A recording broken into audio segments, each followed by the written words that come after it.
It's cozy season. You need blankets, pillows. You need mugs. You need You know what I want? tea koozie. What's your cozy season must-haves? Holiday-themed glasses and dishware. You know, I finally got my little Christmas plates that I've wanted for years and years and years last Christmas. I want like some sort It's of not like... my culture, but I know I it's not your respect it. culture, but I want more like Christmassy drinkware, plateware. Okay, well, you know a great place to get that. Wayfair. Yeah, you got to be stocking up at Wayfair. I'm stocking up at Wayfair. Because not only are you going to get the cozy items that you so desire, but you're going to get great deals on the cozy items you so desire. Because Wayfair has great deals on things your home actually needs, especially before the holidays. They have everything from sofas to spatulas. You name it, they have it. They also have styles you can't find anywhere else. No cookie cutter stuff that everyone else has, so you can make your home way more you. Right now, you can shop Wayfair's insane holiday deals and get up to 70% off during their Black Friday deals. You know what items I'm all ready for thanks to Wayfair? What items? Christmas napkins. It sounds silly, but I want them and I like them. Get them. Christmas, they've got little Christmas trees on them. Get and them. they're napkins. Just okay? just have me over and make cookies. Like, And you'll go, not my culture, when you like wipe your mouth, but that's fine. That's no, totally I'll say fine. these are gorgeous. Thank you.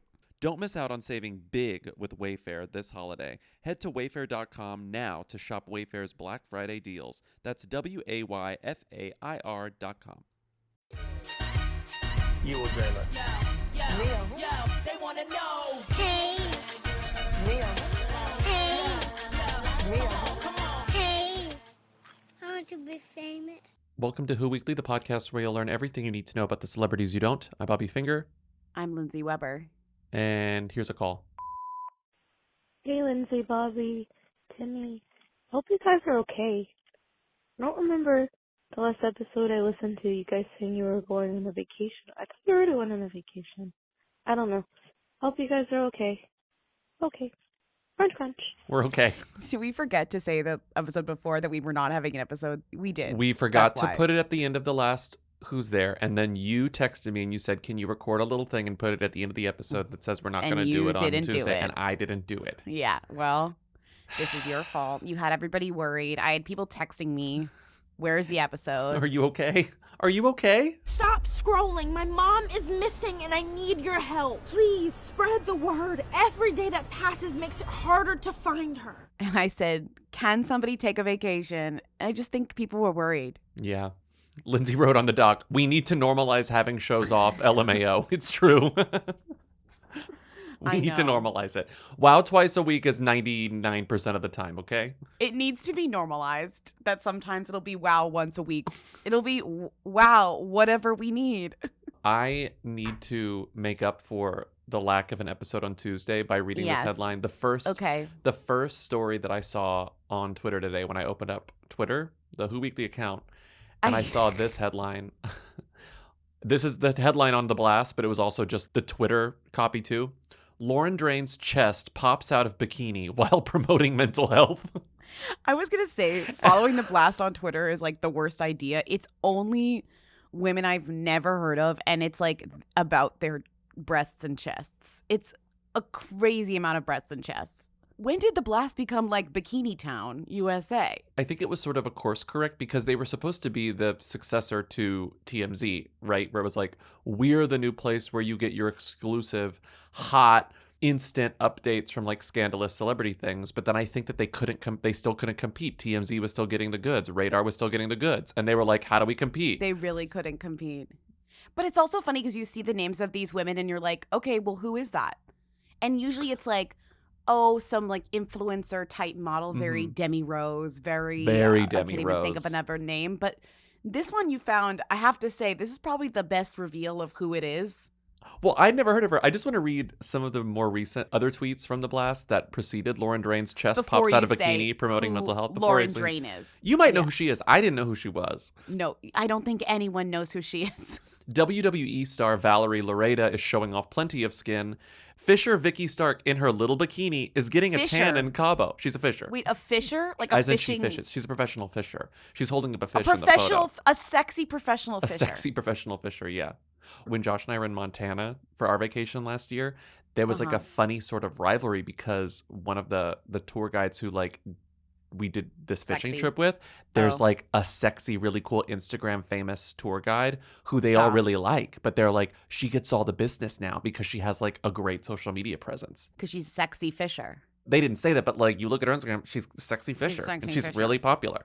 And they're She's like, a sexy and they're Fisher. like, I was like, oh, is there like a rivalry? And they're like, no, she's awesome. She's so nice. And I just thought that was like an interesting See, tension. that's so beautiful. Yeah. They're like, they're not even jealous. Emily Elizabeth, never seen that name before. That's 2 first names. Emily Elizabeth is beautiful and enticing in black. You've actually seen both names a lot of times.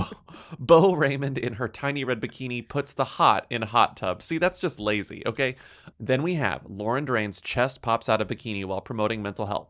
The reveal of who Lauren Drain is iconic. Okay, Lauren. Here's the first head. Here's the This first. is the lead. This is the lead. Lauren Drain Kagan grew up as a member of the Westboro Baptist Church, which is known for being a hateful cult due to their homophobic picketing. However, she has since left the church and is now focusing on her fitness journey, even going on to become an OnlyFans model. The 36-year-old tends to share scandalous images to social media, and her most recent is no different. Being a former Westboro Baptist Church member is a really funny brand of influencer. Which makes her a New York Times bestselling author because her memoir about escaping the Westboro Baptist Church and being excommunicated was a New York Times bestseller. It came out in 2013. Incredible. Lauren Drain. Now her Instagram is Lauren Drain Fit because she's into fitness. Yes. Lauren Drain Fit. She has an OnlyFans where it's like sexy stuff and that's pay, but her fitness Instagram is very much like promoting her workout routine, and she's like videos like and she's a registered nurse too. I don't think that she nurses anymore, but her story maybe 5 years ago used to be, I'm the world's sexiest nurse. She got all these what? headlines in 2017 for being the world's hottest nurse. Was this after Westboro Baptist Church? This is after Westboro Baptist Church. The timeline here was that she was in Westboro Baptist For Church. 10 years. She left. She said, I'm a sexy nurse now. And then she got into fitness, and now she's a sexy fitness influencer. who's on OnlyFans. Exactly. Okay, exactly. just trying to get this in order. Okay. But she got a lot of headlines for sexy nurse. In 2017, because she was like, not only am I a registered nurse, but her side hustle was doing fitness routines online. This is a Sun headline. You know, their headline construction is very different from Daily Mail's, where they start with the pun in a different color that's all caps, and then they do the headline. I don't understand what this pun is. Dr. PHWAOAR STER, Dr. Fwoster, meet the world's hottest nurse who shows off her ultra fit body to 3.6 million Instagram fans when she isn't busy saving lives. What is that pun? Am I stupid? Forster. Forster. Dr. Forster. PHWOAR. I don't know what the pun is, and I feel like it's like right dangling in front of me, and I can't figure it out. Forster. Wait, but I don't know either. Dr. Forster. Is it a name of is there a TV show or a movie we're missing here? No. What does this have to do with her? Maybe is it She's an not even English a thing? doctor. Dr. even a Forster. doctor. Like, is it like a PHWOAR Forster. I don't know. So my question to you, Lindsay, when you read the headline, Lauren Drain's chest pops out of bikini while promoting mental health, and then you see that Instagram caption, which is, should I start my mental health podcast this month? P.S. Gotta pick your favorite awkward arm pick, and it's a carousel. What do you envision when you see chest pops out of bikini? Because there's another word for it. Cleavage? Cleavage? Like a lot of cleavage? Underboob. It's underboob. Yeah, it's cleavage. Yeah, it's cleavage. That's all it is. So it's a very got it. standard bikini photo. I don't know why they called it out. When I see chest pops out, I think of Alien. I That's think all of that Alien. I think of. Yes, I don't I think think of of like huge tits. I think of like a scary alien like coming out, you know? So I don't think it's very sexy, you know? No, it's not sexy at all. That's why I clicked it, Yeah. because I didn't find it sexy. I was like, that's interesting. What popped out? Yeah, you found it a little clinical. Right. She's a Exactly. nurse. I found it clinical. Anyway, so now we know who Lauren Drain is. I'm thrilled. Let's play some comments because you're listening to Who's There, our weekly call-in show where we take your questions, comments, and concerns at 619 Who Them. Hi, Who Weekly. Long time. I was just listening to the most recent episode, and you were talking about Janice from Friends, and also Mia Goth, and it reminded me one of my favorite videos I ever stumbled upon, which is a kind of like knockoff of that Questions Thing video for Vogue with Mia Goth, and they ask her if she can do a celebrity impersonation, and she does Janice from Friends, and it's truly jarring, and I really would like you to watch it. You can. So, yeah. Mia Goth as Janice from Friends. Crunch, crunch. So we got the video, and it is truly it's shocking. What I love about it before you play it is that it's a little freak doing an impression of a little freak. Like That's Janice true. was the little freak of Friends. So, like she was not the main girl, she was the little freak. It's funny because even though I didn't watch Friends, I feel like I know as much about Janice as I do about the other characters. Like she's still kind of iconic to me as a non-viewer. Like you know the impression. The impression rings true to you, even if totally. So British Vogue asked Mia Goth in this video 10 things you didn't know about Mia Goth, which was published 8 years ago. YouTube did that annoying thing with their view counts and their dates. So sometimes the date isn't there anymore. I think you can choose to hide it. This was December 5th, 2014. Bad for journalism. Hate that. 10 things you didn't know about Mia Goth. One of them is, can you do an impression of anyone? So it's not really a thing, but they asked her if she could do one, and here it is. I think I can. Her name's Janice from Friends, and she goes, Chandler! Oh my God! Absolutely incredible. Stunning, I guess. You have to see her face. The face is Yeah, half the she's- story here. Sure, yeah, for sure. The moment you see her face, you hear.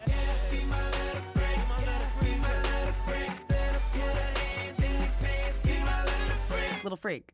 That's what you're like. Thank you for telling us about that. That's great. Also, YouTube, add your dates back in so that they're defaulted, because it's very irritating you. to not know when a fucking video was posted. Okay? Thank you, YouTube. Yeah, thank you. It's like ruining our cultural history.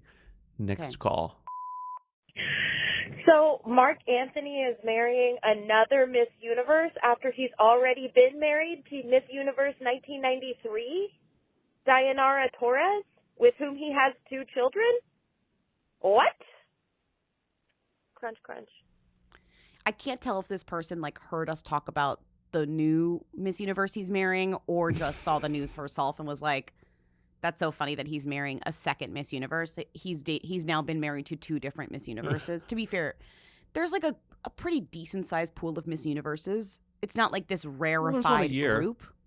Right, there's one a year since whenever it started. But the idea that he's been married to 2 of them, that's compelling. Him having a casual conversation with his friends, and they're like, well, I mean, what's your type? And he's like, I mean, I'm not that difficult. I have a type, and I like the women to be the best in the universe. Yeah, it's literally. I really prefer them to be the most beautiful in the universe. Most beautiful and talented in the universe. I don't Is think that it's so that hard. Yeah, I'm just looking to literally marry the most beautiful person in the universe, and if it's not J-Lo, it's actually a Miss Universe. So I don't understand what the problem is here. Yeah, they were married for 4 years, and then she wrote a book. They had 2 kids, and she wrote a book called Married to Me, How Committing to Myself Led to Triumph After Divorce. Whoever wrote this up, what is this, Ola.com? Fans of Marc Anthony won't find any dish here. Torres mentions him infrequently and only as, quote, my ex-husband. Oh, no, this is from the Amazon page. Oh, this is from the book. Amazon page? It's even funnier. Yes, that's from the Amazon page. That's the official description? Fans of Marc Anthony won't find any dish here? Yeah. Babe, aren't you trying to sell your book? Why would you say that? Just say, like, he's in there. Hi, Lindsay, Bobby, Timmy. I was just sitting in my car, procrastinating going into work and thinking. So people who like have an espresso and make like fancy drinks like with a syrup every day, my sister being one of them. Are those syrups considered grunch or like elevated grunch? Because like it's something sugary and flavored they're adding to their coffee. So in my opinion, it is like a fancy grunch. Yeah, let me know what you guys think. Grunch, crunch. Bye. The number of calls we received about grunch and grunch really is, it's too many to even think about or be played. But I like this question because I think it's good to point out that no, those coffee syrups that are in your coffee shops are not the same as grunch. Even though they're syrupy sugar. I'm not going to define what grunch is. I'm just going to say that's not grunch. You'll know it when you see it, and that's not it. Okay, this comment really blew my mind. This is an incredible comment. You haven't heard this. Hi, Her Weekly. I have never done this before, but I was looking at the picture of the Yas supper, and I actually work in a capacity with Gayle King, have been in a photo with her before, and I can tell what's going on in this photo is that she is telling everybody to say yay, because that's what she does before photos, because she thinks it gives you the most natural smile, and it looks like the only person that listened to her is Ashley Tisdale, and that's why she looks so happy in the photo. But you can tell both she and Gayle are saying yay, because that's what Gayle likes to do. Okay, crunch, crunch. Incredible insight. Wow. Gayle King, before Wow. she takes photos, says to say, according to this person, who sounds reliable to me, says to say yay because she thinks it gives you the best smile. I scrolled through or like zoomed in. I think in addition to Ashley Tisdale, who clearly looks like she's saying yay now, and now that we know this bit of information, so does Maria Menounos. Well, I just feel like everyone there who has had their photo taken professionally for years and years and years has their own trick and would never listen to Gayle King, would never like take a note on what to say. Like maybe Ashley Tisdale would, because she was like, I'm doing whatever Gayle says. I don't give a shit. I think everyone there is a celebrity enough to have their own smile technique. They would never just casually say yay. This reminds me that one time I was at a dinner party and somebody's 4 or 5-year-old or 6-year-old, I forget how old he is, wanted to take a photo of everyone. And he went and got his camera, and then he took a photo of all of us, and he said, say gay. And we all were like, what? And then we all said gay. And then it turned out he didn't say gay. He said say yay. But we Say had thought he said yay. say gay. And we were like, that's a good one. As if Jennifer Lopez is going to change her smile strategy, please. But that's what I'm thinking. It's like one of the things that I'm not a pro at, that I think a lot of people are, and especially a lot of celebrities, is like when you practice like how you smile in photos in the mirror long enough so that you kind of know the technique as to what makes your face look the best in the photo or whatever. What And angle, celebrities have this, this is like their job. They know how to do this, and it's very specific. You can tell when somebody who's a normal person does it too. So I'm always asking, like, what do you, and they're just like, you practice. You look in the mirror and you practice. But the point is that all of these people are studied, except for the two that maybe said yay. Yes. Okay, let's move on to questions. Or gay. Or gay. Hi, Lindsay Bobby. Long time. So I have a friend who I watch The Bachelor with every week, and she is an elder millennial, and I'm a young millennial, so I typically have to explain a lot of like pop culture references or things that come up on The Bachelor to her. So she just sends me a screenshot of her Google search for Lotto, who was on The Bachelor this week. Kind of unusual, because usually the musical people they have on are like C-list country stars. So to have someone who's actually famous is kind of fun. Anyway, so she Googled Lotto, and the suggested search is Lotto Panties eBay. Can you explain what this is? Crunch. Lotto is a rapper. She was nominated for Best New Artist at the Grammys. Mm-hmm. She did not win. No. And she was called out by a Twitter account, which posted 2 photos of her wearing the same pair of underwears, which is hilarious because, as most people know, sometimes you wear the same pair of underwear. I mean, not like, back to back, but you got a rotation. Everyone has their rotation. Or you have a lot of the same color. You rotate, yeah, and if you wear underwear and you like it, you buy the same ones, obviously. Come on. It's not that easy to find perfect underwear, so you stock up. So anyways, there's 2 photos of her wearing the same leopard print thong poking out of her pants, right? And said, "Can't afford new panties?" ? And she retweets, which is really funny, and she writes, "Oh no, it's the panty police." Okay, which is really funny. And then as a follow-up, she posted the photo again, and then just the underwear itself, the leopard print thong, and wrote, "Auction live on eBay since I can't wear them twice, cry face." Which is funny. It's funny that we expect our It's a celebrities good not gag. to rewear their clothes when we as a society constantly rewear clothes. Why? Because that's just how clothes work. You can rewear them. So we have the headline in page 6, Lotto claps back at panty police and gets $100K bid for used thong. And then immediately eBay was like, we don't want to actually put it out there that we sell used underwear, because that's not what, we don't allow that generally. So we're not going to let a celebrity do it, because then it will show people that they could possibly do it too. And then you have the TMZ exclusive headline, eBay drops panty sale, ... health and hygiene first.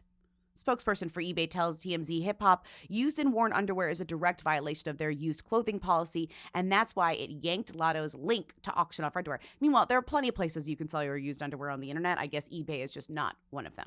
Even this TMZ story ends with, the kicker of the story is, losing out on $100,000 sucks, but maybe Lotto should just switch her platform. OnlyFans models are pushing panties as fast as they can bag them up these days. Right. She was just trying to make a point, you know? She was No, like, I I have know, a I lot love of that. these. I have a lot love of these that. leopard print panties because I like these leopard print panties. I have so many that love I'm just going to sell them. No, I think that's funny. And I also think it's funny as a clapback to this person pointing out something that is very silly, which is the fact that she might either have more than one pair of panties or is wearing the same pair again, which is fine because that's what people sometimes have to do. Lotto also posted this funny meme that said, Dad, why doesn't Mommy live with us anymore? And the dad says, because I spent $95,650 buying Lotto's panties. Hi, Who Weekly. There was a lady at the Grammys who I've never seen before in my life wearing a type of like red halter top dress, and then she had brunette hair with a kind of harsh bang and cat eye makeup. I started seeing her on my Twitter feed, and people were kind of like praising the look, and it wasn't that great, but I was like, whatever. But I kept seeing her more and more, and I realized people were making fun of her. And then now I'm seeing like her everywhere, and everyone is just making fun of this girl, like she's the worst, like no one likes her, all of these things. And I want to know why no one likes her. I want to know who she is. And also, I didn't just come directly to you. I tried to figure out who she is. I went through Vogue's 200 and something photos of all of the arrivals, and I could not find a photo of her with her name. Yet I can find meme after meme after meme with this girl, and then in the replies, no one's explaining who she is. I have no idea who this girl is. Do you know who she is? Why does no one like her? Good form, Bella Thorne, promising young woman, me and Grease. Do we know who this girl is? I love this. This is like, you really tried. I like that you didn't just call us. You like tried Yes. to figure it out. Like, we're a last resort. Like and it's funny because I totally understand how this happened, because this is a girly from a different platform. So when she jumped platforms, the media did her a disservice by assuming that you knew who she was when so many people had never been exposed to her. And that makes total sense. Mm-hmm. If you are on TikTok, you cannot escape her. Right. And she's like the girly of the week on TikTok, which is very interesting. Like, she is the moment on TikTok. Can't escape. Dylan Mulvaney, we finally said her name. I cannot believe this caller spent a minute and 15 seconds talking about someone who is unequivocally Dylan Mulvaney and never said the name because they didn't know her name. Yes. Right. Dylan Mulvaney is a actor turned TikToker, but never stopped being an actor. I would argue actor is not really in her kind of main realm right now. I would say she's an influencer on TikTok currently, but does have an acting background, was on Broadway. Like, is a singer actually more maybe accurate than an actor. But more importantly, on TikTok came out as trans and has been living kind of her transition journey on TikTok, that being kind of the center of her content and that being kind of like what people are experiencing alongside her. And she has this series called, X Days of Being a Girl. So she literally just started like first day of being a girl, and then every single day she was doing like a different day. Day one of being a girl, and I have already cried 3 times. I wrote a scathing email that I did not send. I ordered dresses online that I couldn't afford. And then when someone asked me how I was, I said, I'm fine, when I wasn't fine. She did something that I'd never seen on any platform before, which was have a face reveal that wasn't Dream revealing himself, right. The streamer Dream, which was a face reveal in which she had gotten a facial feminization surgery and kind of revealed it in a spectacle that I'd never seen before, which I think was really interesting. Days of hype. And then a whole produced, shot, directed video with this reveal, And so one of her first red carpet appearances post her facial feminization surgery was at the Grammys this past weekend. The first. Oh, it was the first? Mm-hmm. And so the reason that I think the caller is seeing her everywhere is probably because of that, coupled with the fact that her interview with Laverne Cox kind of went viral for a multitude of reasons. Because on one hand, it's like a little sweet, but on the other hand, it is a little cringe. On TikTok, she is like beloved, right? And so what Laverne does here, and again, if you're on TikTok, you know who she is because she's been documenting her journey literally every day. It's video diary. She tells you exactly how she's feeling all of the time. That is why she's suddenly famous. That is why she even got invited to the Grammys, because she got really famous on TikTok over the past 2 years. She's vlogging. This is not a new. Yeah, this it's fine. is not this new crazy thing. She's like vlogging on TikTok. Here's Dylan approaching a 50-year-old trans woman, Laverne Cox, and Laverne's commentary is, "Sweetie," and she says it as kindly as anyone possibly could, which is kind of like, keep some things for yourself. I'm about to walk up to Laverne Cox. We're at the Grammys. She's on my vision board this year. You were on my 2023 vision board, and now I'm finally getting to meet you. It's only February. I was on your 2023 vision board. You were. That's lovely. It's insane that you're like documenting so much of your life. Make sure you keep things for yourself. Everything cannot be for the public. They love it. Yes. They love it, but everything cannot be for them. Yes, I just keep things for I yourself. just did my FFS, and I know, girl, we know. It's all over TikTok. Thank you, baby. I want to say to everyone who's supporting her, thank you. I think it's really important that we have support from people and love from folks, and I see all the love that you give her, and it's so important. And it's not just important for her, it's important for all the trans people out there who maybe aren't getting that support. Please give that love that you give to us to every trans person. Absolutely. And so after that went viral, people were sort of saying like, oh, that's cringe, that's cringe. She released an apology. But she did say, I asked to film. So she wasn't like just running up to her and being like shoving a camera in her face. She did ask Laverne to film with her. And I got to meet my role model, Laverne Cox, which if you watch that video, some of it also got taken out of context. So I will tell you that I walked up to her and we had a lovely private conversation to begin with. And then I did ask her, would you mind making a video with me? And she said, of course. So we made one, and then she was like, actually, let's do another one too. I have a little more to say. And you know when you get really nervous? And for me, when I get nervous, I just like can't stop talking. I'm like, just word vomit. Well, I totally disrupted her, and I feel terrible. I really apologize for that because I watched it back. And here you've got me who's like been doing this for like less than a year. And then you've got the most evolved, amazing trans woman on the planet, you know, speaking her truth, and I'm like talking over her, and so I apologize for that. And one of the things on my vision board was to be a better listener, especially on trans topics, and so work in progress right here. I mean, I think what's interesting to me is that this person who called was seeing like ribbing of Dylan, and the Laverne response, which is being, like as you may know, I had, facial feminization surgery, and Laverne going, we know. Being like, it's out there. Like, yes, you're getting so much attention, so much press for it. Like, it's good, but it's also a little bit like cringe in that side. But also, what I think is not Dylan's fault is that the press surrounding all of this is louder sometimes than what you're even doing. Like, even though you're doing a big thing, like a lot of people are being exhausted by the press surrounding it. And that's not Dylan's fault. That's not Dylan's fault. Like, she's just sharing like, oh, this is an experience I'm having because now I've kind of become this thing where I'm sharing all my experiences because I really want to be very kind of straightforward and open about what it's like. I also want to say, like, it's kind of the fault of TikTok. Like, it's the Yes. algorithm's fault. For sure. Dylan's just vlogging. TikTok's putting it everywhere. Dylan kind of has no control over that stuff. Sure. It's not easy, and it's not something that you can plan to have 30 million views on every single TikTok that you ever publish, even if it's just you saying face reveal coming. Like, TikTok is seeing the positive response to Dylan's work on TikTok and is throwing it in the faces of people who are, and I don't mean like throwing it like that they wouldn't want to see it, but just in terms of giving people stuff that will uplift them and that they'll like. They're saying, oh, you might like Dylan. Dylan is a big star here. Maybe you'll like her. And that's not on Dylan, Right. But, Dylan profits from that because she's getting press deals. She's making money. She's now an influencer. She's going to the Grammy. She's like experiencing all these cool things because of that. too. Yeah. And it's funny, like when you look at the comments, and I think a lot of that has to do with like curation and again, the algorithm like pushing things up to the top.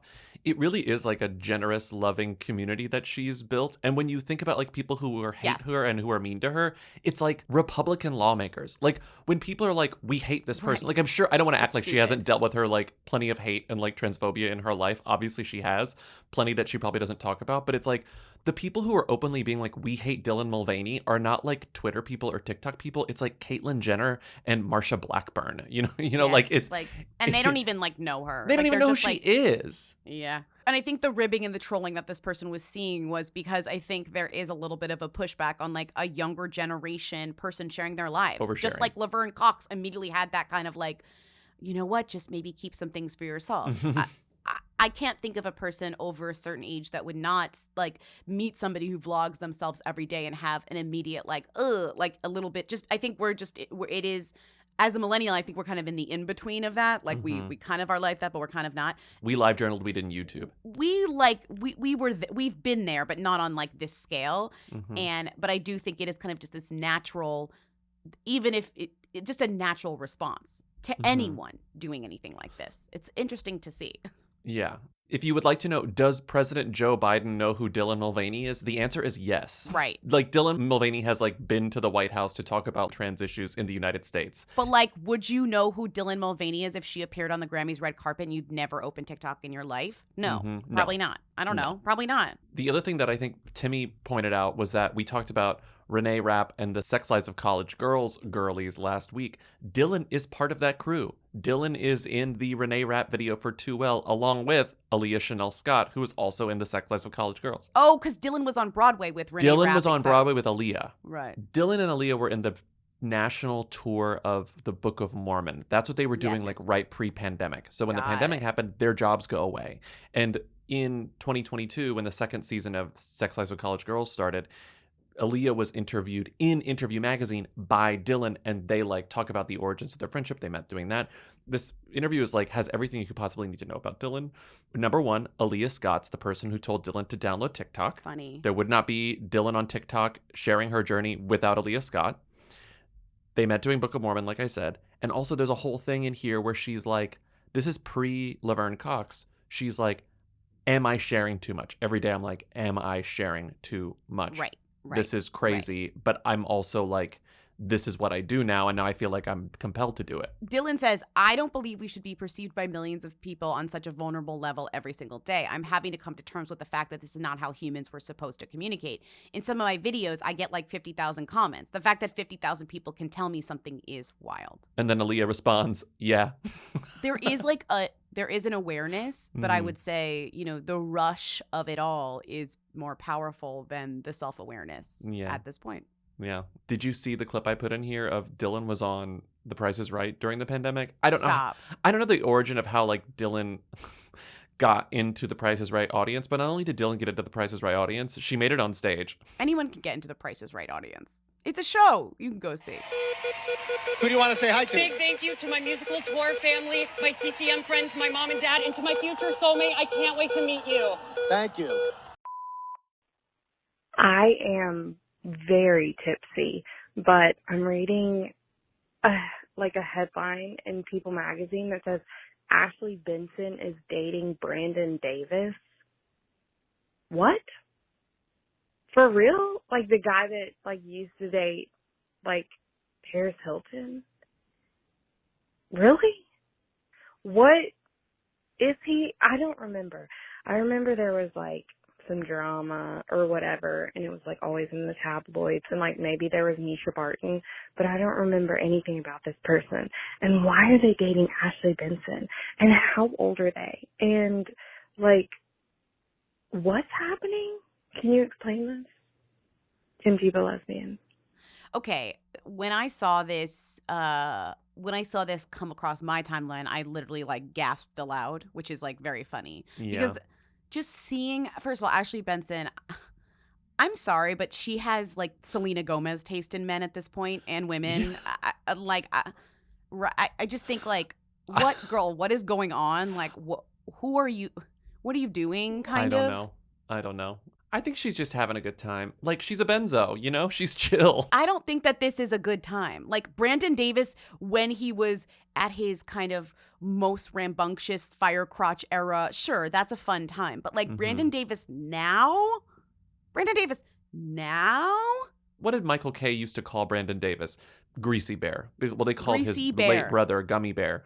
Gummy Bear. And he was the one who on camera many times, the one called Lindsay Lohan fire crotch. Do you remember that? Like, Yes. kind of bullied Lindsay Lohan in a not very was nice a bully. way. Like, kind of a bad and hung guy. out A bad guy. with other bullies of Lindsay Lohan, including Paris Hilton and Nicole Richie. Yeah. Okay. So Brandon Davis is like a staple of my college I read delisted every 3 hours life. And I found this headline from November 14th, 2007, and it's a story aggregating a Page 6 story about Brandon Davis being really drunk at a club or something. And the headline is just one big blob of grease. It's like, this is how we talked about this person, as a literal grease ball for years and years and years and years and years. So it makes sense that like millennials all over the country who have been reading celebrity gossip since they were adolescents would see this and say, what the fuck? He's like Stavros Niarchos. Like, that name is triggering to me, right? Like, that's a name. Brandon Davis is the 43-year-old grandson of oil tycoon Marvin Davis. So, like, this guy oil money is very rich, has been for a long time. The reason why you haven't seen him since is because he doesn't have to do anything, right? Like, he's not like out here like working on stuff, and never was, you know, but hung out with other socialites, including Paris Hilton in the early aughts. He's just always been a rich oil heir ne'er-do-well ever since he first like became a socialite. All you need to know is, as for Davis, he's been previously linked to the OC star Misha Barton, model and socialite Brittany Gastineau, remember her reality show, as well as the businesswoman and media personality Paris Hilton. I think he was dating Paris Hilton when he said mean stuff about Lindsay Lohan. I think that was kind of like, he was like Team Paris or whatever. And Paris Hilton has been spending the past like 4 years of her life trying to convince you that she was not actually mean, and she was not mean, and if she was mean, it was because she went through trauma in her life, and how dare you ever remember any mean thing or racist thing, or like Paris Hilton has been trying to, and I think successfully, do damage control to her entire history, and somehow it's working. But to your earlier point, I think that's sort of at the heart of what makes this so shocking, is it's also like Ashley Benson, who has, even for someone who doesn't watch Pretty Little Liars, I never watched Pretty Little Liars, I have a perception of Ashley Benson as like one of the cool girls. She's just cool. Well, she's in the crew with Kristen Davis, Rita Ora. Kristen Sorry, Stewart, when I say Kristen Davis. not Kristen Davis. Kristen Davis would be like... She should, like, fucking call Kristen Davis. She would, like, give her some good advice, I feel like. Yeah.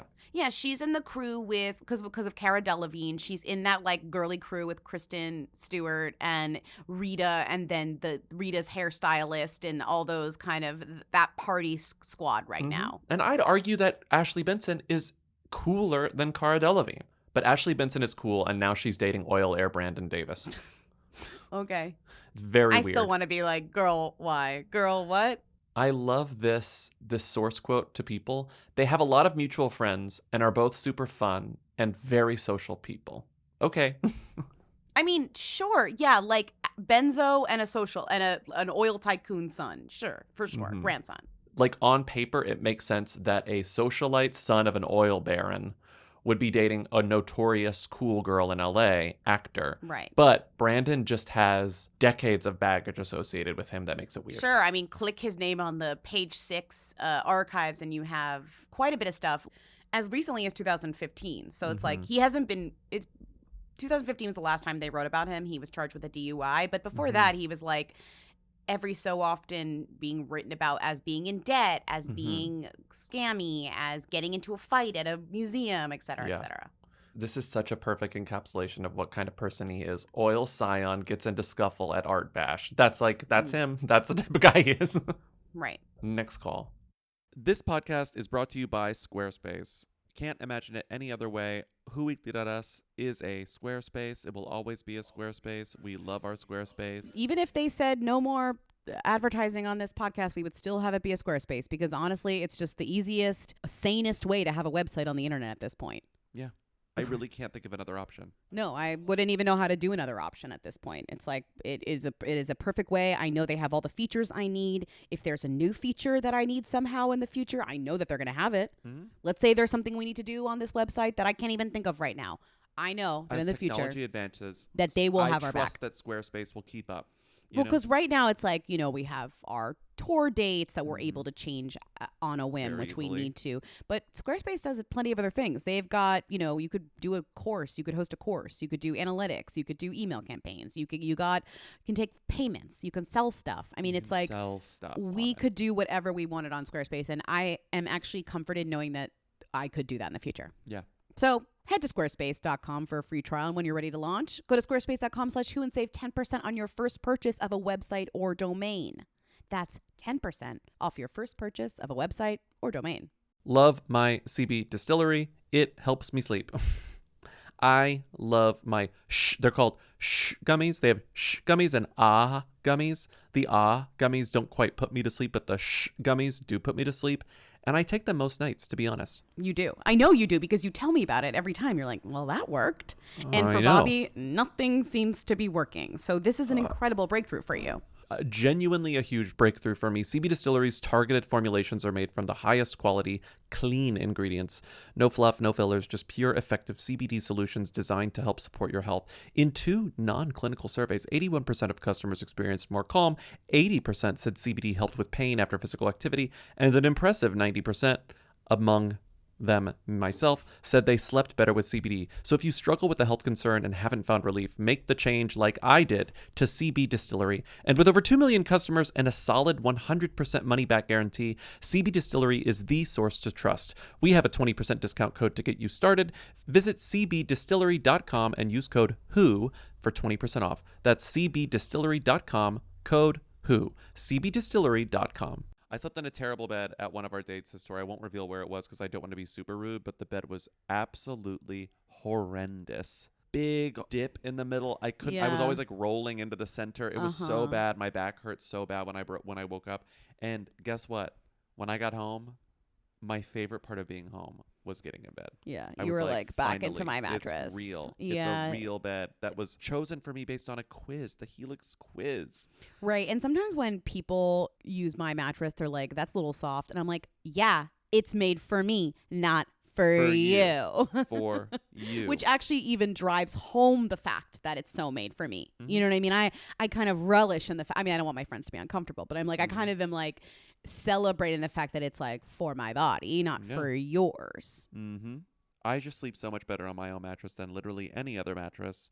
And that's because Helix mattresses rock. I wake up, my back doesn't hurt. I wake up, I don't have night sweats. I wake up and I'm thrilled. I wake up and I say, I love you, Helix.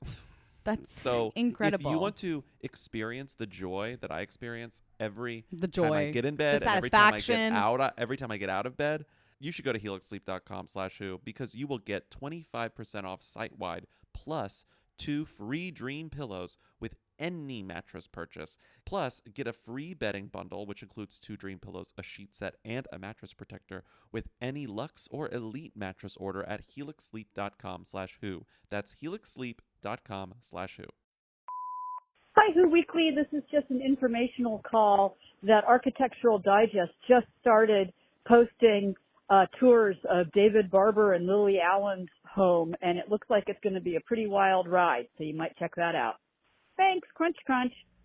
Looks like it's going to be a pretty wild ride. It's not a wild ride. It's definitely a ride. I enjoyed being on it. Wait, it's a wild ride. What are you talking about? I found it very leisurely. I was like, oh, I'm just sort of moving around slowly through like one of those rides that there's no movement or action. You just sort of go through a room of animatronics. Only the animatronics are Lily Allen and David Harbour. This is arguably one of the most iconically unlivable houses that they've had on this. And Architectural Digest tours are famous for unlivable spaces. You know, like something that's beautiful, but like imagine sitting on like it. That's wrong. I like wrong. it. I There's like not it. one comfortable seat in this whole house, and you can tell. Sorry. Even their basement couch looks uncomfortable. The basement It's couch iconic. I find hideous. The TV is deeply low. It is a huge problem. Anyways, my point is that we usually don't do these AD tours on the main We do show, on but I feel Patreon. like this is a couple that we're kind of obsessed with. And also, I would argue, didn't you like flip out over David Harbour's apartment tour when they did it? Yeah, David He Harbour had- he gets rid of it. He basically, it's almost explicit in this because he's like, I don't live there anymore. So maybe he rents it or Yeah. whatever, but he does not live there anymore. He had the platonic The ideal most of beautiful a New York apartment. apartment, a Manhattan apartment. And it was a little He really did. bachelor pad that was absolutely gorgeous. And Yeah. now he lives in Lily Allen Victorian twee nightmare, but I kind of like a lot of it. Like, it's maximalist and it looks nothing like the apartment that he lived in before. That's what's so funny is it's very I love my wife because Mhm. we knew what his taste was before this. Yeah, Or, exactly. Obviously his taste. He was obviously working with the designer, working with, you kind of the designer kind of like takes your taste and applies it. But the point is that you can tell this house is very much her fantasy. Mm-hmm. She has a proper English kitchen. She has flowers all over the place, a very floral palette, There are ruffles everywhere. He has the most iconic thing I've ever seen in a New York house, which is a sauna and a cold plunge next to each other in the backyard in Carroll Gardens. I'm like, how did you get that? And he was like, oh, they installed him in a day. I mean, comparing this video to David's solo bachelor pad in Soho is very much like there are two genders and that's it. Right, there it are is. two genders and It really is. it's like Sorry. it's Yawn. shades of It gender really is. essentialism in this video. When I moved in with my wife, it's kind of fascinating in that regard, but I still find them charming. They're a charming couple. They're a fascinating couple. 'Cause they're so They're weird. like a how did this happen couple, but like glad it did, I guess. Like Mhm. glad these two found each other or whatever. Yeah. And also, he must be so. I mean, I bet she's doing well Rich. too, but he must be very rich. Songwriters are the ones who make the money in music, and that music is still so popular. Sure. Yeah. I mean, I don't know. I just feel like Stranger Things money is impressive. And I feel like he's been in a string of kind of big money things for a while now. Anyways, Yeah. to have a totally remodeled Carroll Gardens brownstone backyard scenario, I'm just impressed with the lux of it all, Mhm. And it's funny that she was always kind of Lily Allen's, at least in 2004, 2005, 2006. She was like the kind of alt cool girl. And now Right. seeing her, It's very like prim and proper weird versus what we remember her as, which was like, alt kind of girl. alt girly. Yeah. I'm alt girl. Like, men are stupid. Men are annoying. Like, this is so stupid. I hate capitalism. Like, one of my favorite songs of hers is the one about Fuck you. Oh. not fuck you, the one love that's that the song. one that's literally I hate capitalism. Capitalism is ruinous. Well, that's a great song. But I forget what it's called. Life's about film stars and less about mothers. It's all about fast cars and cussing each other. But it doesn't matter cause I'm packing plastic. And that's what makes my life so fucking fantastic. And I am a weapon of massive consumption. And it's not my fault, it's how I'm programmed to function. I look at the sun and I look in the mirror. I'm on the right track, yeah, we're on to a winner. And the crazy thing is she's only 37. Yes. It Yes. feels like she's been around forever, but Mhm. she hasn't. Someone else called and said it's very funny that she has carpet in the bathroom. And I'm kind of like, I'd like to take a bath in this bathroom once and just see what it's like. Because maybe I've never experienced carpet in the bathroom, and maybe it is kind of cool. I mean, I think it's gross unless you are very rich and you get your house cleaned like once a week or something. Do you know what I mean? Like, otherwise it's gross. Sorry, carpet shouldn't be near a toilet. No, absolutely not. And if you want to step on something nice when you get out of the shower or the bath, like put a mat down, honey, God, there really would be nothing worse than going into the bathroom hours after anyone's taken a bath, and then it's like squish, squish when you go to the sink. Yes. Yes. I hate that there's nowhere seem comfortable. I just don't think there's anywhere comfortable to sit in this dang house. Sorry. Prove me wrong. Invite me over. Hi, Who Weekly. Long time. I just watched the new movie, Those People. You people. You People. With Lauren London, and I was wondering if you could tell us who she is. That's all. Crunch, crunch. Those people. This is funny because I also was trying to remember this movie's name, and I also was like running through like them, theirs, like those people, like like not us, not you, not them. Like it was in my mind. It really there was so many options.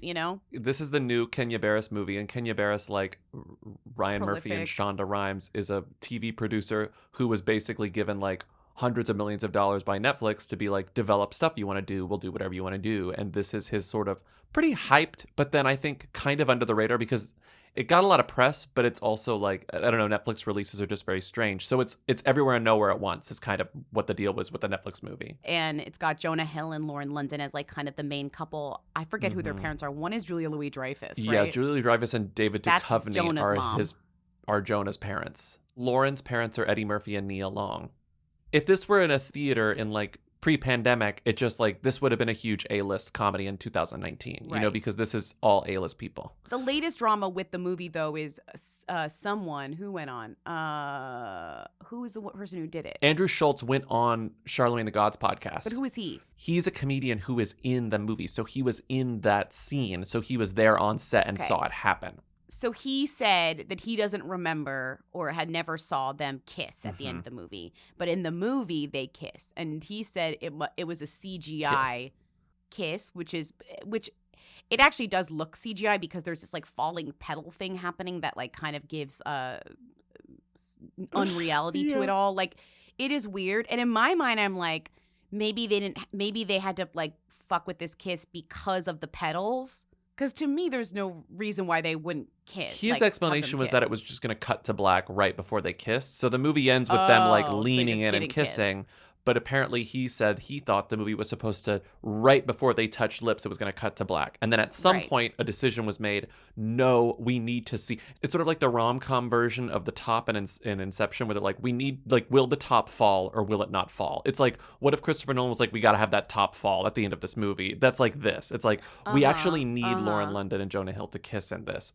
And they did it with AI. They did it with CGI, according to Andrew Schultz. Something. I don't know if I should share this shit, but the final scene, they don't even kiss.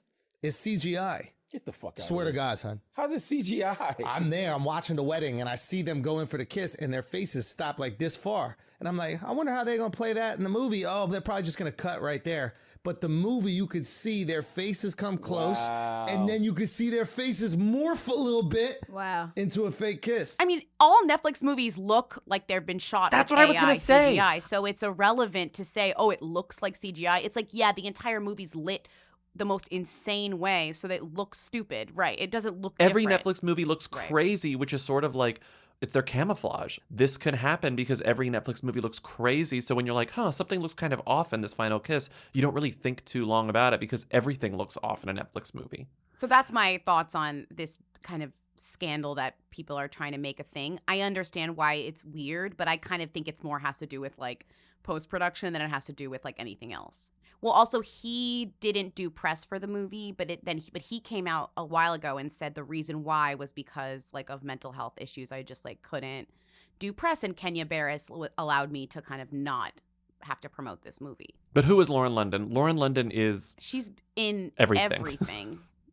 Like she's in everything. Truly. But I think most famously, she was the love interest in ATL, which was that her movie first movie. in the mid. She was T.I.'s love But like interest. that was a Yeah. big deal, yeah. And she's been in Medea movies. She was in one of my favorite films, Baggage Claim. No one liked that. Oh, I love Baggage Claim. I saw that with you. I loved Baggage Claim. And more notably, maybe you remember, she was dating Nipsey Hussle when he died. Mhm. So like when he died, it was like so tragic. She was kind of the center of attention for a while because she has a kid with him and they had been dating at the time. I don't know if they were married. They weren't married. But she also had dated Lil Wayne for a long time and has a kid with Lil Wayne. So she has kids. She has a kid with Lil Wayne and Nipsey Hussle, which is kind of a crazy spread of celebrity. Very millennial icon. Speaking of millennial icons, Lauren London. Very millennial icon, truly. I would say the other thing that I think she's best known for is she was on The Game. Not the whole, because The Game was on forever, the Girlfriend spinoff, but she was in the later seasons of The Game. So it's just like she's never stopped being on TV. She's never stopped being in movies. But I do think she's kind of like a very much like beloved by the community person. It always seems like people are always like rooting for Lauren London, you know? Everyone likes Lauren London. Yeah. This wasn't her big return to acting post the death of Nipsey Hussle. Her big return to acting post the death of Nipsey Hussle was a movie she was in with Michael B. Jordan. And so she got a lot of, in 2021, I think. Let me make sure that's the right She got age. pressed because everybody's like, oh, she's like dealing with grief. Yeah. So it's like that sad, she was in a movie called, I think it was an Amazon, which was huge on Amazon. She was in a movie called Without Remorse, which was a Tyler Sheridan movie starring Michael B. Jordan, and she was in that with him. And that movie was one of those Amazon movies like Netflix where it's like, it was top on Amazon forever, but like, where's the conversation around this movie? You know, like it's one of those streaming hits that happens these days. Mm-hmm. Also, she used to be one of Khloe Kardashian's best friends. Really? She was in Khloe's wedding. Well, I noticed she's credited on her IMDb of being in an episode of the Keeping Up with the Kardashians. It's The Wedding. That's called The Wedding. It's the Lamar wedding. I didn't know that. I wonder if they're still friends. Well, here's the thing. I was actually like, are they still friends? Because I haven't seen a recent photo of them together. When Nipsey died, Khloe like expressed her sympathies and was very much like reaching out to Lauren publicly on social media. But when I found this story, I think this was on In Touch, it says, though Coco and Lauren's friendship goes way back, it's unclear where their relationship currently stands. Lauren was a bridesmaid in Khloe and Lamar's wedding in September 2009. However, the former best friends seem to have had a falling out after Coco dated Lauren's ex, Trey Songz, in 2016. So they say that because she started dating Lauren's ex, they had a falling out. Hey, Lindsay, Bobby, Timmy, I keep getting these ads. Do you guys get those ads for Il Maquillage? It's like this not skincare. It's like a concealer brand or foundation, whatever. They make makeup. And they're doing this ad with Melora Hardin. And I keep getting this ad of Melora Hardin and being like, this cleanser really works. And then it shows like a before and after, and the after is just like a blurry Melora Hardin. It's like the most bootleg ad. It's ridiculous. And I keep getting this ad, and I keep wanting to call you, but why would I call you about this ad? What do you have to say about this ad? Have you seen this ad? I just need you guys to talk about it. I'm really sorry. It's bugging the shit out of me.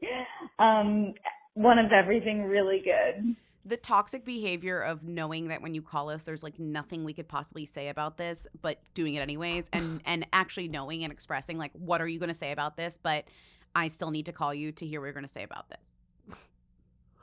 I love that about our Right? hooligans. I love that about the hooligans so much. Right? But I've been seeing this ad everywhere. Elon Musk's Twitter has made promoted tweets and Twitter ads like really fucking crazy. It's like the Wild West out there. The funny thing about Elon Musk's Twitter is that, like, I think this brand either could have paid $5 or $5,000 million. Yes. Like, it's like, I could not tell you whether I see this ad $5 million. constantly. It is shoved into all of our faces. We obviously are all on the same algorithm, which I respect and love. We're all seeing Melora Hardin look iconic before and after makeup. Sorry, Yes. she's so beautiful. Like, I don't even want to hear that she looks worse before, because she looks great both times. Mm-hmm. And I just feel like the thing with Twitter now is they either could have paid $5 and somehow the algorithm is like making them go crazy, or they have $100,000 ad spend somehow that went only into Twitter, because that's how often we see this ad as a community. People are noticing this because when you search Il Maquillage on Twitter, you'll see tweets like, what is Il Maquillage's marketing budget? I just want to know. Gonna block Il Maquillage on every goddamn platform. My God, Il Maquillage, if I buy the fucking foundation, will you get off my timeline? And I was like, what is the deal with Il Maquillage? They're a makeup company that's been around for a long time, but I guess they've been around for decades. But then they relaunched recently. And they're like, okay, we're doing direct-to-consumer stuff online. Like, we're going to follow the trend and, like, relaunch and do all this stuff. But then I found this story in some sort of business website. Israeli-owned Il Maquillage, it's the Jerusalem Post. Israeli-owned Il Maquillage beauty company valued at $1.5 billion after fundraising round. So last year, they secured a bunch of money, and here's where some of the money is going, in fucking advertising on Twitter. Okay. And getting Melora Hardin to do the ads for them. I mean, I'd want Melora Hardin to sell my makeup too. She looks great. I don't know. I mean, I don't know what else there is to say. I feel like you kind of did an ad for them, even though you said before this spawn that you were not going to do an ad for them. Well, I don't want it to be seen as an ad. I just find it like very weird that it's one of those things where like the famous billboard, advertising work just did. It's like I'd never heard of this brand and now I see it everywhere and I associate it with Melora Hardin. But you're not buying Il No. Maquillage. You're just like lolling that Melora Hardin is all over your Twitter timeline. As an awareness campaign, I find this to be like phenomenally successful. Are you aware of the makeup? No. You're just aware of Melora Hardin. Well, I'm aware that the brand exists. I didn't know it existed. I don't know if you're aware of that. I think you're just aware of Melora Hardin like looking fabulous before and after makeup. And in that way, it was successful. It's a success. Hi, Lindsay, Bobby, Timmy. Quick question. Is Mackenzie Davis cursed? Like, I really like her, but I wonder if she's kind of cursed. Anyway, let me know what you think, or don't. Crunch, crunch. Is Mackenzie Davis cursed? 1, 2, 3, yes. I think she's cursed. Is she cursed? I What think do you she's mean by cursed. cursed? Can you explain? I think that Mackenzie Davis cannot make it happen. I think that Mackenzie Davis has been in 1 billion high-profile things, But like she's good in practically all of yearly them. for the past 5 years, and she's great in all of them. And still, no one knows who Mackenzie Davis is, except like lesbians. Except like lesbians. Wow. Because of Black Mirror. Well, Black Mirror and just Mackenzie Davis's whole vibe is like, you know, Is it? yes. Okay. Name one lesbian that you are friends with who doesn't like Mackenzie don't- Davis. I can't. I don't want to name lesbians. I'm like, I don't know whether they know Mackenzie Davis. Now, like every lesbian I know is going to be like, Lindsay. I would say 80 to 85% of all American lesbians have at least a tiny Stop crush saying on Mackenzie American- Davis. American lesbian. What are you, like Nielsen for lesbians or something? Like, what are you- The awareness of Mackenzie David amongst lesbians is through the roof. Lesbians know as much about Mackenzie Davis as Who Weekly listeners know about Il Maquillage. Oh my God, you're so right. That's so true. Wow. Okay, fine. But I think that she is cursed because something is not working for her. Right. So throw her on the L word, but keep her out of everything else, you know? Yes. Yes. Okay. She's really good though. She's She's so great. good in that show that everyone liked Station but 11. no one watched. Oh, I love Station 11. Yeah. That everyone liked but no one watched. Yeah. Well, that's most TV, so whatever. Okay. So Mackenzie Davis is cursed. Okay. Who fine. cursed her? I wonder. You Was wonder it Court who- Overstreet? You wonder who cursed. I was going to say maybe Elizabeth Debicki cursed her, but I feel like she might be cursed as well. Why? Because she's tall. They're both tall. Tall, white, blonde ladies, yeah. Yeah. She said, "We can't have another one of you. Too many of us." Okay, these are interesting. Yeah, Court Overstreet. Interesting questions. Lineage cursed. These are interesting questions. Who Yeah. cursed Mackenzie Davis? Who cursed Mackenzie Davis? Come on. Yeah. Let her be free. The woman in thinner did it. Does Kim Petras know who Trisha Paytas is? Crunch, crunch. Does Kim Petras know who Trisha Paytas is? Yes. Kim Petras is LGBTQ+, and Trisha Paytas is literally the gayest figure that we have. No? How I old mean, is Trisha Paytas? Trisha Paytas 30s. is 34. Yeah. Right. Trisha Paytas is 34. She's Kim literally an Petras- icon. I don't care. Kim I don't Petras think is younger, isn't she? I'm just Do I saying think that- she's... Do I think they've met? I don't know. If they met, are you kidding? Trisha would have posted all sorts of images about their meeting. I'm going to All say sorts of that, yes, images. Kim Petras knows who Trisha Paytas is. I just think the awareness of Trisha Paytas amongst gay people is high. Yeah. If we're talking about percentages and stuff, it's high. Trisha Paytas and Sam Smith have definitely used the "huh? What? Okay" video to each other in Yeah. group chats. For sure. For sure. For sure. Okay, great. And once you see Trisha Paytas once, like, you have to figure that out. You can't just let that lie. You don't let that ball lie. You literally are like, who is that? And then you figure it out. God, I watched the entire clip of her singing Suddenly Seymour because someone tweeted, like, this should have won a Grammy or something. And I was To just herself. like, to herself. Yeah, she's so fucking legend for that. When she performed Suddenly Seymour from Playing Little all Shop of roles. Horrors, playing all the roles. Yeah. Cher did it. Why can't Trisha? Hi, Lindsay, Bobby, Timmy. I was just thinking, does Jimmy Garoppolo know who Janine Garofalo is? or vice versa. Let me know what you think. Good Crunch. Who the fuck is Jimmy Garoppolo? Never heard of this person in my life. He's on Jimmy the Garoppolo, nicknamed Jimmy G, Raiders. is an American football player for the San Francisco 49ers. 49ers. Oh. Of the National Football League, NFL. He played, okay, whatever. So he's a quarterback. He's the quarterback for the 49ers. Not us referring to the NFL as the National Football Sorry, League. I was reading the Wikipedia. Are they playing in the? No, they're not. I don't know who's playing ask in me the Super Bowl. anything. I know it's Philadelphia and then somebody else. Okay. Jimmy Garoppolo is the quarterback for the San Francisco 49ers. Okay, figure that out. Janine Garofalo is obviously Janine Garoppolo. Is a comedian best known for, what isn't she best known for? She's best known for everything. Does Jimmy Garoppolo, Reality Bites. who is Romeo and Michelle, 31 Truth of Cats years and old, Dogs. yes, I think he knows who Janine Garoppolo is. I think he's seen a Janine Garoppolo project before. I was going to say no, he doesn't know. Why? I feel like he's just young enough where like he didn't come of age to these sorts of things. And when he watched these things that she was in, I don't think he gave a shit about her. I don't know. I think his favorite movie is Reality Bites. I just don't think he knows who she is. And I don't want to be mean to Janine Garofalo because I think that she's a them and I think that she's very famous. I don't have faith in a football player knowing who Janine Garofalo is, and maybe that's on me. I just have no faith. I just don't have faith in it. So we're going to agree to disagree. Okay, we have one more thing we need to do. We've never done this before. A once-in-a-lifetime thing, but we couldn't say no. Right. Don't get any ideas, people. This is once. This is the first time we've ever been asked to do it, so we were like, we have to do it. Very special. On behalf of our friend Benjamin, we are going to read a little note. Okay? Do you want to read it? Do you want me to read it? We could want to alternate lines? Sure. Have you noticed how this morning has been different? I really hope that you did not listen to this episode yesterday when it aired. First, it's Saturday and I woke up early, which is very improbable. I also put on real clothes instead of watching Community in my Growfit. That's suspicious, isn't it? Okay, fine, I'm still eating cereal. So why is today different? Hopefully because you're going to say the one word that will change my life forever. Oh. To be fair with you, you have been changing my life daily since the moment we met, and from now on, I can't imagine living a single day without you. I love you a billion, billion, billion, billion, billion, and 3. Today, I've prepared a day full of surprises. Hopefully this is one. And if you let me, I'll try my best to fill the rest of our lives with oh so many more and good ones. Allie, will you marry me? I hope Allie says yes. I hope Allie says if yes. If Allie says no, we're taking this out of the podcast, Ben. We're cutting it out.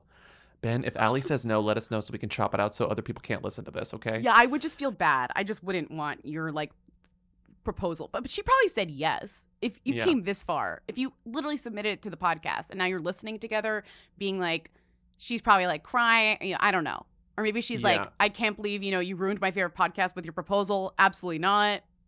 She can easily do that. The other thing I want Ben to ask her is, does Jimmy Garoppolo know who Janine Garoppolo is? Because Lindsay and I can't agree. And maybe Allie has some clarity there. Okay? Allie, will you marry me? And does Jimmy Garoppolo know who Janine Garoppolo is, vice versa, and vice versa? I love you also. Hopefully you say yes and no, because I think you should be on my side, okay? For the rest of your life, you're going to have to be associated with both Janine Garoppolo and Jimmy Garoppolo. You should invite them to your wedding, and then they'll meet, and then they'll know each other. And you'll have to explain it. It'll be so annoying. It'll be very weird. Anyway, congratulations, presumably. Congratulations, asterisk. We don't know. And if seemingly not, congratulations. If not, let us know because we'll cut it out. We'll cut it out if things didn't go well. No, it probably It probably will. It probably really beautiful. Well. Okay. Yeah. We're not good at this. What if they're still listening to this? We are not good at this. They definitely are. Anyway, thank you for listening to another episode of Who's There, our weekly call-in show. Keep calling in at 619 Who Then Believe questions, comments, and concerns. And also, we'll be back on Tuesday. Let us take a break sometimes. Sometimes we need a vacation. It's okay, but we'll tell you next time because that was on me. Thank you to Katie and Eric of The Who's for providing our Read a Theme song on Tuesdays, even if it didn't happen on Tuesday. Thank you to Timmy, our research and editorial assistant, for researching and editorializing. Support us on patreon.com/whoweekly for bonus episodes, commentary tracks sometimes, a newsletter sometimes, a Discord server, and more. You can also get the audio only by subscribing within the Apple Podcasts app. That's really cool, and we'll see you on Tuesday. Have a great weekend. Bye. See ya. Bye. Congratulations. Bye. Congratulations, presumably. Bye. Hey. Hey. Hey. We're What are you, like Nielsen for lesbians or something? Like, what? I'm screaming. I was just scrolling on TikTok and an ad came up from International Delight, the official page, and it was a girl holding the Friends Lavender Grunch, and she's going, "Stop, Friends fans, stop scrolling," and holding it. And is this a crossover of two insane Weekly bits? My mom is missing. Stop scrolling. Grunch, grunch. Hi, Weekly. I just needed to call in to let you know that I was triggered by the conversation about the 2014 smash hit single Bang Bang because I famously got a speeding ticket while that song was playing because I was enjoying it too much in South Carolina when I was driving from Georgia to Massachusetts. I was going 100 in a 75. I got a speeding ticket that required me to go back to South Carolina, even though that was my first time there. I also had to report that traffic ticket on my character and fitness for my bar examination, to be an attorney. So yeah, Bang Bang almost ruined my life. Crunch, crunch. Hey, VLT. This is a merchandising idea. I bought one of your Who Them pins years ago, and if there's a way to make the same pin but main girly and Lil Freak, I think that would be something I would be into. Crunch, crunch.